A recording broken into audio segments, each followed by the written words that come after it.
When you hear about world leaders and CEOs meeting in some fancy mountain town in Switzerland, it's pretty easy to think, what does that have to do with me? Well, it turns out a whole lot, especially when it comes to the price of, well, pretty much everything you buy. So today, we're going to connect those dots between global trade, tariffs, and what's actually in your wallet. All right, so just to set the stage, this is part 9 of our 10-part series. We're breaking down a huge research report from Virtualization Options LLC, all about the 2026 World Economic Summit.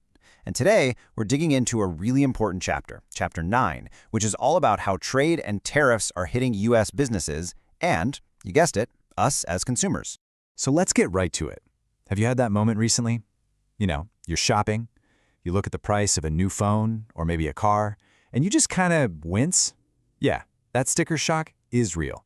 And it turns out a huge piece of that puzzle isn't being put together at the factory. It's being decided thousands of miles away in the world of global trade.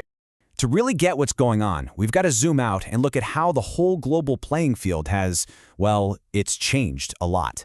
It's almost like a world of new walls is going up, and all that tension is creating these ripples that, believe it or not, wash right up to your front door. I mean, for U.S. businesses, things have gotten seriously tricky. Suddenly, there's friction with our traditional allies in Europe over trade stuff. There are new tensions heating up in Latin America, mostly about oil. And then you've got this constant uncertainty in talks with the big players, China, India, Brazil. It's just a completely different map than it was just a few years back. And that leads to the first direct hit. All that messiness on the world stage, it creates a ton of uncertainty in the boardroom. And you know what executives do when they're uncertain? They hit the brakes. They hold off on hiring new people, they delay big investments, and that hesitation, that's really the first economic tremor we all start to feel right here at home. So this forces companies into something called supply chain reassessment. It sounds kind of boring and technical, but what it really means is a super stressful scramble where businesses have to figure out, okay, where are we going to get our stuff from now? It's about completely rebuilding their networks. And let me tell you, building new supply chains isn't just hard, it's crazy expensive. And guess what? Those extra costs, they always have to go somewhere. Okay, so if all that geopolitical tension is the tremor, what's the main event? Well, the main event is the tariff shockwave. Think of it like this.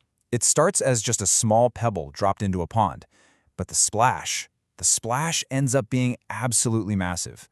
So what is it? What's the one thing that sent the biggest jolt through the entire global trade system? What's the number that explains why we're feeling all this pressure on prices? Okay, get ready for this. Before 2025, the average tariff rate was at a historic low, just 2.4%.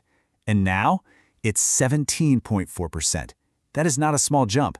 That's a massive, nearly 7-fold increase. This isn't just a little adjustment. It's a complete rewrite of the rules of the game. And that shockwave has slammed into pretty much every single industry. And look, this isn't just us talking. The Bank for International Settlements, these are the folks who track this stuff, they came right out and said it. These disruptions have directly created inflationary pressures, which is just a fancy way of saying higher prices for you and me. And they've led to losses in economic output. The line between cause and effect here is crystal clear. All right, so we've got the global tensions, we've got the tariff shockwave. Now for the part that really matters. How does that final ripple hit you? How does it get into your wallet? Well, according to the report, it hits us with what they call a double squeeze. It's a real 1-2 punch. The first punch is the obvious one, higher prices. The tariffs on goods coming in, plus the tariffs other countries hit us back with, just make everything more expensive. Simple as that. But the second punch is just as painful, slower economic growth. When the economy slows down, fewer jobs get created, and it's a lot harder for anyone to get a raise. So you're getting squeezed from both sides. Things cost more, and it's harder to make more. Okay, so where does all this leave us? What's next? Well, the path forward is definitely a bit murky. There are some very real costs we're dealing with, but also maybe a few silver linings on the horizon. First, let's be real about the short term. It's going to be a bumpy ride. As the whole economy tries to adjust to this new high-tariff environment, there's going to be more uncertainty for businesses. And yeah, unfortunately, that means continued higher prices for the rest of us. But there is a potential upside to all this chaos.